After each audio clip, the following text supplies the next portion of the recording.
شفت ناس يرخصها بهاي الايام بحيث يبيع نفسه بسعر باقي.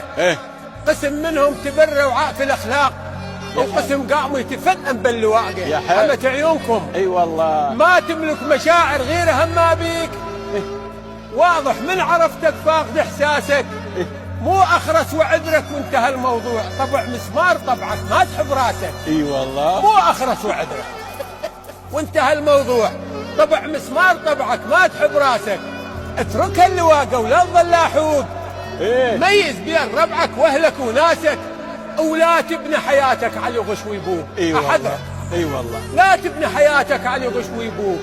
5 ايام كلها وتعلن افلاسك. والله صح. ويعتبرك سيجاره. ركز معاي. نعم. ويعتبرك سيجاره ويحرقك دخان ويذبك قطف هم يرجع وداسك. اي والله. واذا اساسك رمل لا تفكر ببنيان. الله وحق ربك يا خايب ينهدم ساسك. واذا اساسك رمل لا تفكر ببنيان. وحق ربك يا خايب ينهدم ساسك. مقياسك عرفته من الالف للياء. ويا صغار ترهم هذا مقياسك. اي والله. ويا صغار ترهم هذا مقياسك. مع احتراماتي لكم وللسامعين.